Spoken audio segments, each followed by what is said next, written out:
बिस्मिल्लाहिर्रहमानिर्रहीम। अस्सलाम वालेकुम।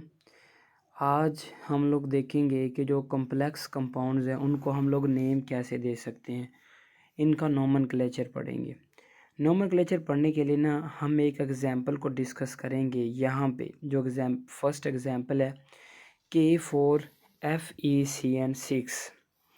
सबसे पहली बात ये है कि अगर हम लोगों ने नेम देना है कॉम्प्लेक्स कंपाउंड को, तो सबसे पहले हम केटाइन को नेम देंगे, चाहे वो कॉम्प्लेक्स केटाइन हो चाहे वो सिंपल केटाइन हो। उसके बाद हम लोगों ने एनाइन को नाम देना है, चाहे वो एनाइन सिंपल हो चाहे वो एनाइन कॉम्प्लेक्स हो।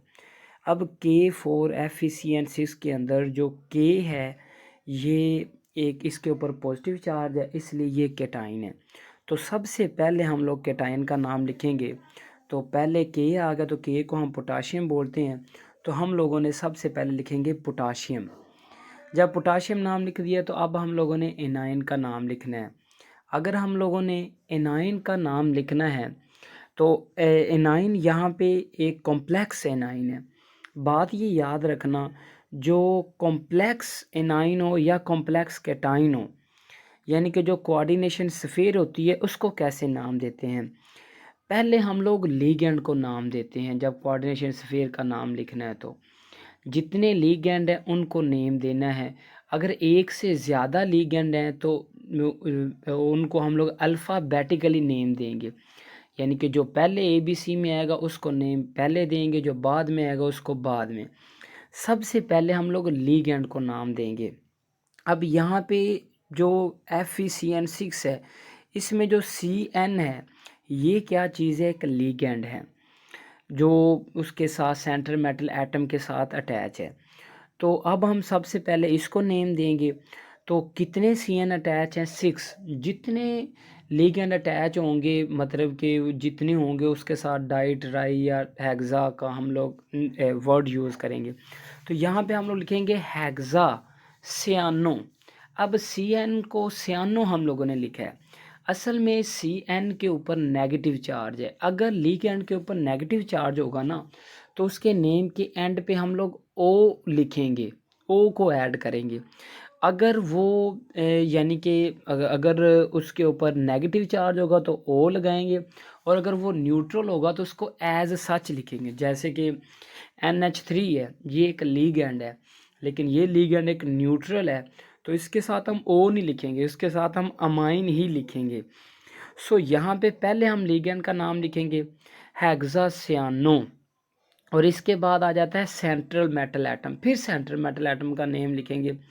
जो यहाँ पे सेंट्रल मेटल एटम है जिसको हम लोग Fe कह रहे हैं, इसका हम बाद में नेम लिखेंगे।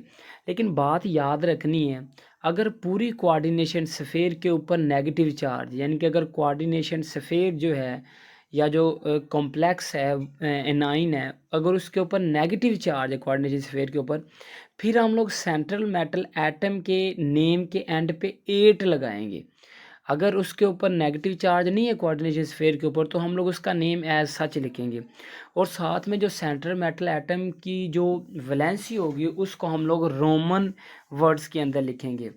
सो इन रूल्स को मद्देनज़र रखते हुए इसका अगर हम लोग नाम लिखेंगे तो पहले केटाइन का नाम लिखेंगे। तो पहले आ जाएगा पोटाशियम। पोटाशियम के बाद फिर हम लोगों ने कोऑर्डिनेशन स्फीयर के अंदर लिगेंड का पहले नेम लिखना है, तो CN6 है तो हेक्सासियानो, और Fe इसके नेम के एंड पे हम 8 लगाएंगे क्योंकि ये 9 है, तो ये बन जाएगा फीरेट।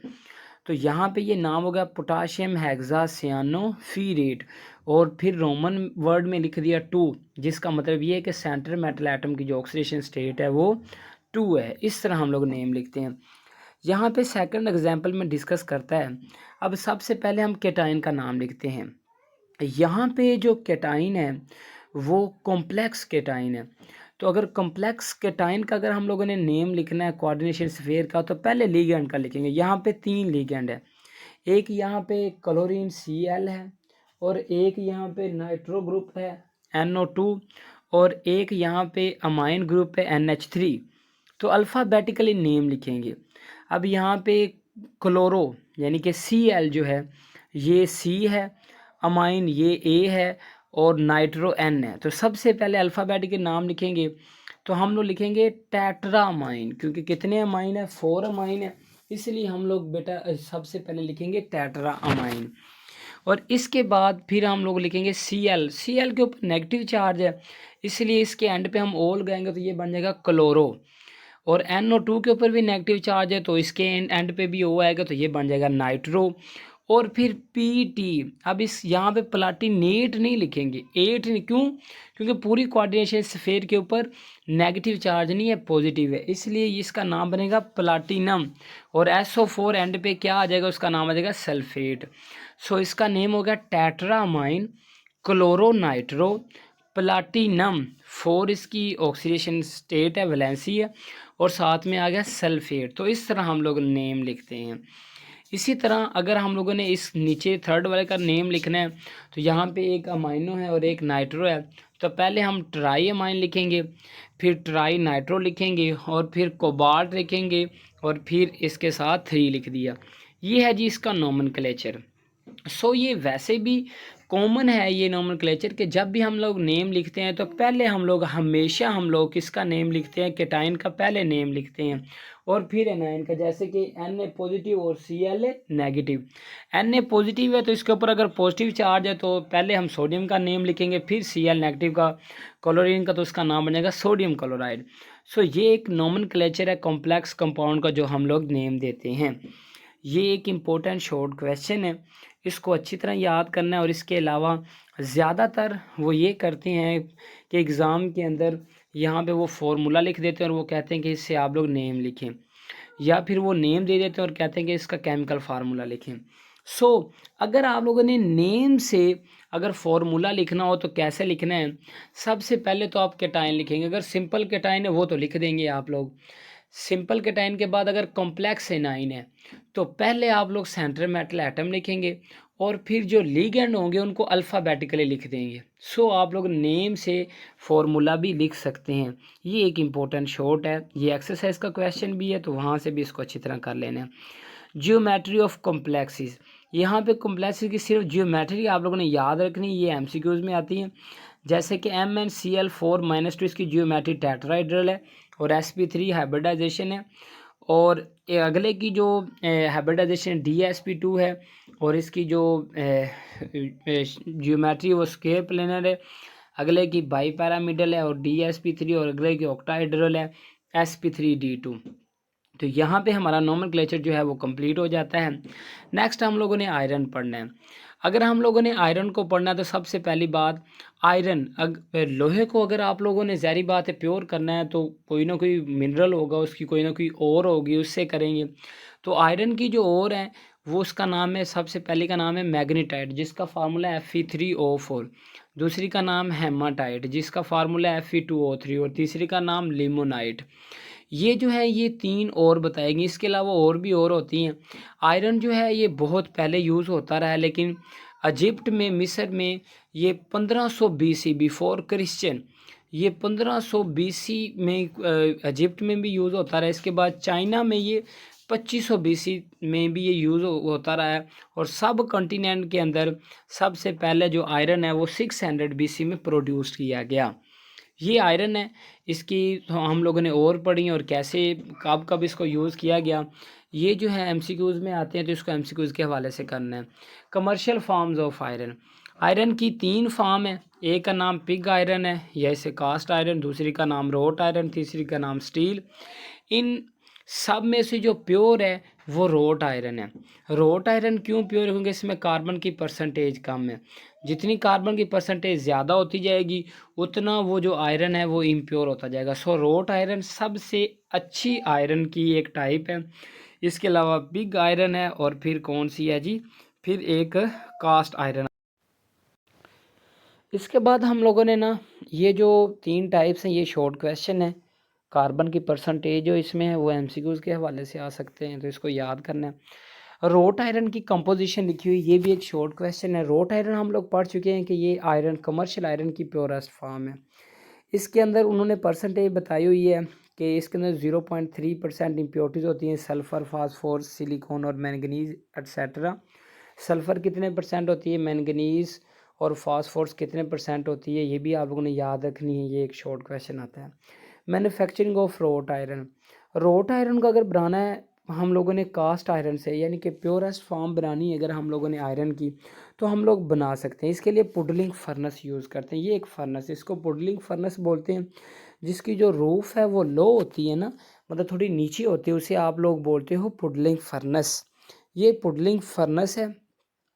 इसके अंदर जो सबसे नीचे वाला हर्थ, यानी कि जो सबसे नीचे मौजूद है, जो जो मोल्टन आयरन के नीचे है, वो जो उसको बनाया गया है हेमाटाइट से। और आप लोगों को पता है कि हेमाटाइट का फार्मूला होता है Fe2O3।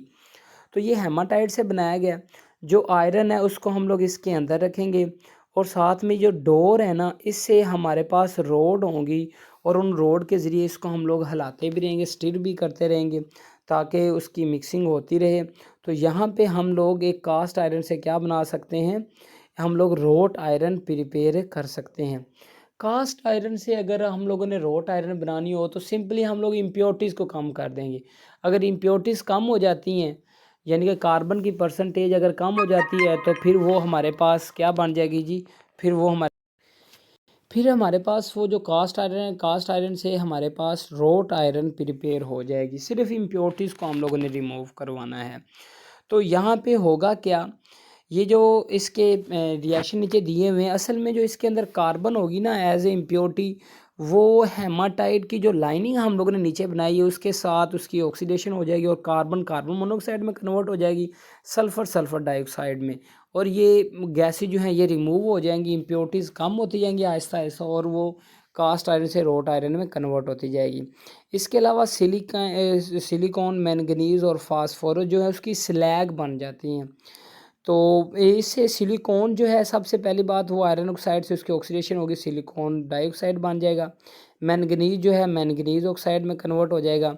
अब मैंगनीज ऑक्साइड और सिलिकॉन डाइऑक्साइड ये दोनों आपस में रिएक्ट करेंगे और ये स्लैग बना देंगे, और इस स्लैग को फिर हम लोग अलग कर लेते हैं।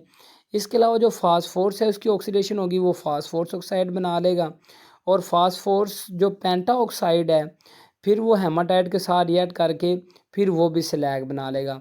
सो सिलिकॉन, मैंगनीज़ और फास्फोरस जो हैं ये अपनी अपनी स्लैग बना लेती हैं, और इसको हम लोग उससे फिर अलग कर देते हैं, और जो हमारे पास कास्ट आयरन है वो किसके अंदर कन्वर्ट हो जाता है, वो रोट आयरन के अंदर कन्वर्ट हो जाता है, और फिर उसको डिफरेंट पर्पज़ के लिए हम लोग यूज़ कर सकते हैं। इसके बाद हम लोगों ने स्टील पढ़ना है। स्टील की क्लासिफिकेशन 3 टाइप्स है इसकी। एक माइल्ड स्टील है और उसके अंदर कार्बन की परसेंटेज बताएगी है। फिर मीडियम कार्बन स्टील है, उसके अंदर भी कार्बन की परसेंटेज बताएगी। हाई कार्बन स्टील है। तो ये कार्बन की परसेंटेज की बेसिस पे हम लोगों ने इसकी क्लासिफिकेशन की, और ये एक इम्पोर्टेंट शॉर्ट क्वेश्चन है। माइल्ड स्टील सबसे सॉफ्ट होता है, ये मेलिएबल और डक्टाइल होते हैं। इसको फोर्स्ड, मतलब इसको आप लोग हैमरिंग करके हथौड़े से इसकी डिफरेंट शेप बना सकते हो। इससे आप ट्यूब्स बना सकते हो, नट्स, बोल्ट्स, बार्स वगैरह, और इसके अलावा बॉयलर प्लेट्स वगैरह बना सकते हैं। इसके अलावा मीडियम जो कार्बन स्टील है ये बहुत ज़्यादा ये हार्डर होती है माइल्ड स्टील से। जैसे जैसे कार्बन की परसेंटेज इंक्रीज़ होती जाएगी वो हार्डर होता जाएगा। तो ये हार्डर होता है, ये भी मेलिएबल और डक्टाइल होता है, और इसको हम लोग रेल्स, जंगला यानी कि एक्सल, और इसके अलावा कास्टिंग वगैरह बनाने के लिए यूज़ कर सकते हैं।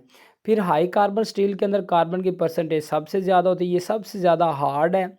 अगर इसके अंदर कार्बन की परसेंटेज कम हो तो इसको हम फोर्स्ड कर सकते हैं, मतलब इसको डिफरेंट शेप्स बना सकते हैं।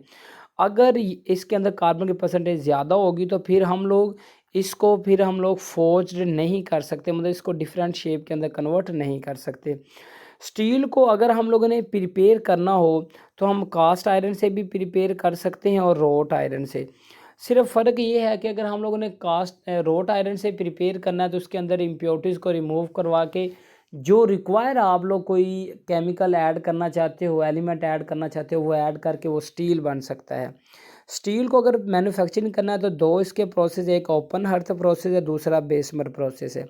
ओपन हर्थ प्रोसेस में हम लोग कास्ट आयरन, रोट आयरन और स्टील स्क्रैप, इनसे हम लोग बना सकते हैं स्टील को। लेकिन बेसमर प्रोसेस के अंदर सिर्फ हम लोग कास्ट आयरन को यूज़ करके हम लोग स्टील को प्रिपेयर कर सकते हैं।